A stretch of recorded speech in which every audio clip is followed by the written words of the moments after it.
তো লিভিং স্পেসের পুরোটা এক্সপ্লেন করার আগে আমি কয়েকটা জিনিস বলতে চাই যে আমরা প্রত্যেকটা জিনিস ফাংশনাল স্পেস এবং স্টাইল এই দুটোকে ব্লেন্ড করে আমরা প্রত্যেকটা জিনিস ডিজাইন করি। আর কোনো জিনিস এরকম না যে ভিজুয়ালি দেখতে ভালো লাগবে সেরকম না, আর স্পেসে যাতে ফাংশনালিভাবে কাজ করে সেরকম ভেবেই প্রথমে কম্পিউটারে প্রত্যেকটা জিনিস আগে আমরা বসিয়ে চেক করে নিই যে সেটা ফিট করবে কিনা, তারপরেই আমরা ডিজাইনটা করি। এবং এই ফ্ল্যাটে আপনারা দেখবেন অত্যন্ত অত্যাধুনিক জিনিসপত্র ইউজ করা হয়েছে এখানে, তো সেইগুলো আমরা সবসময় চেষ্টা করি অ্যাকোমোডেট করার, কাস্টমারকে সেইগুলো প্রোভাইড করার।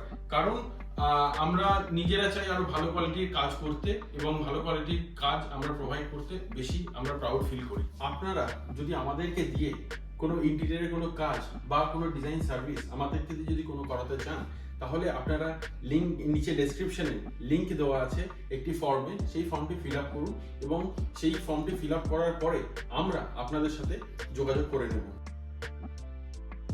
তো এখন আমরা ফিচার ওয়ালটাকে দেখব।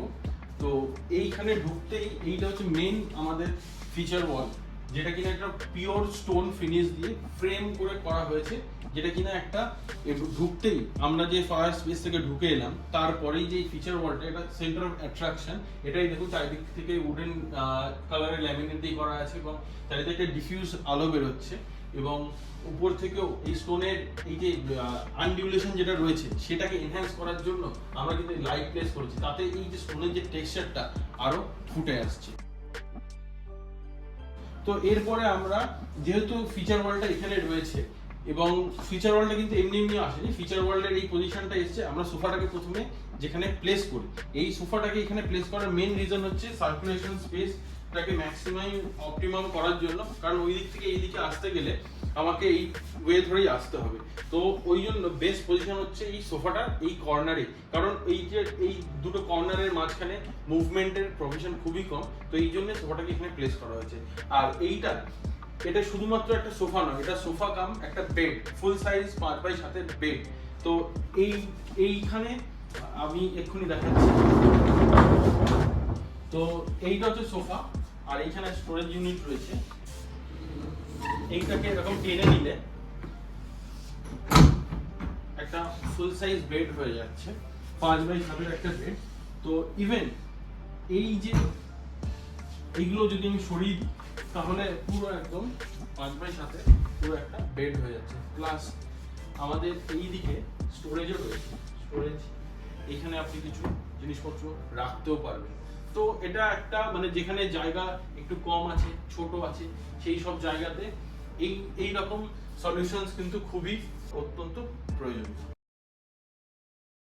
এখন আমরা দেখব এই কফি টেবিলটা। এক্ষুনি আমরা দেখলাম যে এটা সোফা কাম বেডে এক্সপ্লেন করার সময় যে এটা মুভ করে, তো এটা তো একটা বৈশিষ্ট্যই আছে। প্লাস এই যে আমরা যদি কাউন্টার টপটা দেখি, এটা কিন্তু ইপক্সি দিয়ে বানানো, দু সাইডে দুটো সলিড উড, আর এইখানটা পুরো কিন্তু মাঝখানে কিছু নেই, পুরোটাই ইপক্সি। এটা কিনা এর পাশে যে গঙ্গা চলে যাচ্ছে সেইটা কিন্তু রিফ্লেক্ট করছে। আর প্লাস এর যে টেক্সচারটা যেটা রয়েছে, আমরা যে চারিদিকে যে ল্যামিনেটগুলো ইউজ করেছি সেই কালারের সাথে ম্যাচ করে করানো হয়েছে, এবং উডেন যে টেক্সচারটা বাকি আমরা দরজায় যে ল্যামিনেটগুলো ইউজ করেছি তার সাথে করে করা হয়েছে। তো এটা শুধুমাত্র একটা কফি টেবিল নয়, এটার মধ্যে এর নিচে স্টোরেজও রয়েছে। প্লাস এটা লিফট অফ কফি টেবিল, এটা এক্ষুনি আমি দেখাচ্ছি। এটা এইভাবে তুলে নিলে কিন্তু আরামসে অনায়াসে এর হাইটটা ইনক্রিজ হয়ে যায়। তো এইখানে বসে এখানে ইজিলি কোনো কাজ করা যেতে পারে, কোনো খাওয়া দাওয়া যেতে পারে। তো সেই রকম ভাবে যে কোনো কিছু করতে পারেন, ল্যাপটপ রেখে কাজ করতে পারেন। প্লাস এইখানে নিচে যে স্টোরেজটা আছে এটা কিন্তু হিউজ স্টোরেজ, এখানে আপনি আপনার ভ্যালুয়েবল আইটেমস বা বই, ম্যাগাজিন বা যে কোনো রকম যা ইচ্ছে কিছু আপনি করতে পারেন। আর এটা ইজি টু ক্লোজও, এখানে এইভাবে সুন্দর স্মুথ একদম ক্লোজও হয়ে যায়। প্লাস ইজিলি নিচে যেহেতু আমাদের চাকা দেওয়া আছে, এটা খুব স্মুথ এদিক ওদিক করতে পারে। এখন আমরা অ্যাকোয়ারিয়াম ইউনিটটা দেখব। এই অ্যাকোয়ারিয়াম ইউনিটটা বেসিক্যালি এই যেখানে করা হয়েছে, নর্মালি অন্যান্য ফ্ল্যাটে এখানে টিভি ইউনিটটা থাকে, তো এইখানে আমরা টিভি ইউনিটের জায়গায় অ্যাকোয়ারিয়াম করেছি, কারণ এটা স্পেশাল রিকোয়ারমেন্ট ক্লায়েন্টের তরফ থেকে ছিল। তো এইটার বৈশিষ্ট্যগুলো বলার মধ্যে এটা আমরা 3 সেগমেন্টে ভাগ করে করেছি, কারণ তার ফাংশনালিটির উপর ডিপেন্ড করে। নিচে বেস ইউনিট, যেখানে অ্যাকোয়ারিয়ামের মেন মেকানিজম, ফিল্ট্রেশন ট্যাঙ্ক, ওই ধরনের নানা রকম জিনিসপত্র নিচে থাকবে। তার উপরে থাকবে হচ্ছে মেন অ্যাকোয়ারিয়াম, যেটা এইখানে সোফা থেকে বসে এনজয় করার জন্য এইখানে মেন অ্যাকোয়ারিয়ামটা এখানে থাকবে। প্লাস উপরের টপ সেগমেন্ট, এটা কি না এইটাকে খুলে এখান থেকে মাছকে ফিড করা যাবে, প্লাস এখানে লাইট অ্যাটাচ করারও প্রভিশন রয়েছে। আর আরেকটা আমি স্পেশাল বৈশিষ্ট্য বলবো, যেহেতু অ্যাকোয়ারিয়ামটা একটু স্পেসিফিক মেকানিজমের, তো সেই জন্য এই পাল্লাগুলো কোনো হিঞ্জ বা কোনো কবজা ইউজ করা হয়নি। তো সেই ক্ষেত্রে এখানে আমরা কি করছি, ম্যাগনেট দিয়ে পুরো পাল্লাগুলো রয়েছে, কিন্তু দেখে মনে হবে পুরো নর্মাল হিঞ্জ পাল্লার মতো। আপনাকে দেখাচ্ছি, এরকম ইজি ভাবে ওপেন হয়ে যায় এই পাল্লাগুলো, এবং এটা খুবই অনায়াসে পুরো এখানে অ্যাটাচ হয়ে যায়। দেখুন একদম ইজিলি এরকম প্রত্যেকটা অ্যাটাচ হয়ে যায়। এই সাইডেও পাল্লা রয়েছে, ওই সাইডেও পাল্লা রয়েছে, যেগুলো কিনা ম্যাগনেটিক্যালি এরকম ভাবে অ্যাটাচ করা। প্লাস এইখানে অ্যাকোয়ারিয়ামের এইখান থেকে পাইপগুলো যাচ্ছে, যে অ্যাকোয়ারিয়ামের ভেতরে নিচ থেকে ফিল্ট্রেশনের পাইপগুলো ওখানে যাবে। এবং আর এই সাইডে এই ফ্রেমের মধ্যে অ্যাকোয়ারিয়ামের ভেতরে লাইট বা ইলেকট্রিক্যালস যেগুলো দরকার সেগুলো সব এখানে ইনকর্পোরেট করা হয়েছে। এইটা নর্মাল ক্রকারি ইউনিট যেগুলো আমরা সচরাচর দেখে থাকি সেইটার থেকে অত্যন্ত আলাদা, কারণ নর্মাল ক্রকারি ইউনিট শুধুমাত্র একটা ডিসপ্লে ইউনিট থাকে, কিন্তু এখানে আমরা স্লাইডিং ফোল্ডিং একটা গোটা ডাইনিং টেবিল ইন্টিগ্রেট করেছি, সেটা এক্ষুনি দেখাচ্ছি, যেটা কিনা এক হাতে এরকম ভাবে অনায়াসে খুলে চলে আসে। তো এইভাবে এটা সেট হয়ে যায়। তো এরপরে 4 জন কি 5 জন অনায়াসে এখানে বসে তাদের ডিনার কি লাঞ্চ করতে পারে। তো এবং এটা তো আমরা খোলাটা দেখালাম, এবং এর আরেকটা জিনিস হচ্ছে এটা অনায়াসে এখানে দুটো সুইচ রয়েছে, সেই দুটো সুইচ টানলেই আবার যেরকম যে জায়গায় ছিল সেই জায়গায় চলে যায়। তো এবং আরেকটা জিনিস এখানে লক্ষ্য করবেন, অন্যান্য জায়গায় যে আমরা হাই গ্লস ল্যামিনেটটা ইউজ করেছি, এই জায়গায় কিন্তু আমরা ম্যাট ফিনিশের ল্যামিনেট ইউজ করেছি, কারণ থালা বাসন গ্লাস প্রত্যেকটা যে কটা বাসনপত্র রয়েছে সেখান থেকে স্ক্র্যাচ হওয়ার একটা সম্ভাবনা রয়েছে, সেইটা যাতে না হয় সেম কালারেরই এখানে হাই গ্লস এখানে ম্যাট ফিনিশ। কিন্তু ওভারঅল যে যদি আপনি ভালো করে দেখেন যে কালার স্কিমটা রয়েছে সেটা কিন্তু হ্যাম্পার হয়নি, বাট এখানে ম্যাট ফিনিশের ল্যামিনেটটা দেওয়ার জন্য সেটা একটা ফাংশনালিটির জন্য এটাকে অ্যাড করা হয়েছে। তাছাড়া আপনি যদি দেখেন পাশে সুন্দর অ্যালুমিনিয়াম প্রোফাইল ফ্রেমের গ্লাসের একটি ক্রকারি ডিসপ্লে ইউনিট করা আছে, যেখানে গ্লাসের নানা রকম সেলফ রয়েছে, উপরে দুটি লাইট দেওয়া রয়েছে, যেটা দিয়ে আপনার যে ডিসপ্লে যে জিনিসপত্রই রাখবেন সে আপনার শোপিস হতে পারে বা অন্যান্য ভ্যালুয়েবল আইটেম হতে পারে, সেটা খুব সুন্দর লাগবে একটা উপর থেকে লাইট। প্লাস এখানে ড্রয়ার রয়েছে, পাল্লা রয়েছে, এখানে একটা স্টোরেজ রয়েছে। আর একটা বিশেষ জিনিস বলবো, আপনি যদি ভালো করে দেখেন এই যে ডাইনিং টেবিলের যে আয়তনটা আর প্লাস এই গ্লাস যে ডিসপ্লে ইউনিটটার আয়তনটা, দেখুন দুটোই কিন্তু ইকুয়াল। ইভেন এই সাইডের যে আয়তনটা আর এর যে আয়তনটা দুটো কিন্তু প্রপোর্শনেট। তো এরকম নয় যে এটা প্রপোর্শনেটলি পুরো করে ডিজাইন করা হয়েছে, আর এটাই হচ্ছে এই ক্রকারি ইউনিটটার মেইন স্পেশালিটি।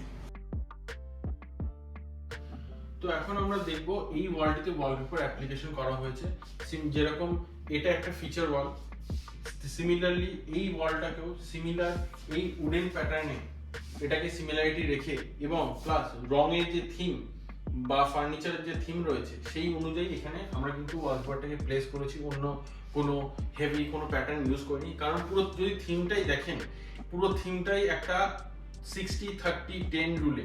এই যে কালার স্কিম, এই কালারগুলোর মধ্যেই এই যে বেজ কালার মানে ক্যাপুচিনো কালার, বেজ কালার আর ব্রাউন কালার, এই তিনটে কালারের সংমিশ্রণেই কিন্তু পুরো জিনিসটার থিমটা আমরা গড়ে তুলেছি।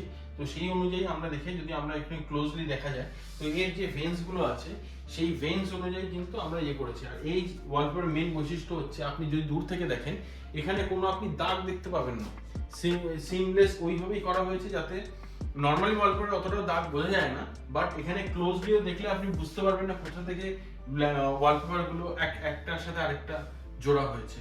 তো এটা অবভিয়াসলি প্লাস এই ছবিগুলো রয়েছে, এখানে লাইটগুলো রয়েছে, এটা একটা এই ফিচার ওয়ালের সাথে একটা কমপ্লিমেন্টারি হিসাবে এখানে আলাদা ভ্যালু অ্যাড করছে, আরো প্রিমিয়াম এবং এনহ্যান্স লুক প্রোভাইড করছে। এরপর আমরা দেখব হচ্ছে ফল সিলিং। তো আপনারা যদি উপরে ফল সিলিংটা দেখেন, এটি দুটো স্টেপে প্লাস জালি দিয়ে করা হয়েছে।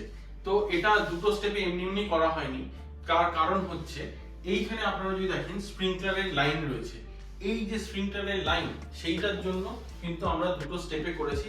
আর মাঝখানটা যদি দেখেন ফ্যানের যে উপরের পোর্শনটা, এই ফ্যানের উপরের পোর্শনটাই কিন্তু ওটা হচ্ছে আসল ট্রু সিলিং। তো ট্রু সিলিং আর এর মধ্যে অনেকটা গ্যাপ হয়ে যাচ্ছিল, তো সেই জন্য আমরা দুটো স্টেপে করেছি। প্লাস নিচে আমাদের এই অ্যাম্বিয়েন্ট লাইট জালির মধ্যে দিয়ে আসছে, প্লাস উপরের স্টেপে আমাদের মেন ডাউন লাইটটা উপর থেকে আমরা পেয়ে যাচ্ছি। তো এই হচ্ছে ফল সিলিংটার মেন বৈশিষ্ট্য।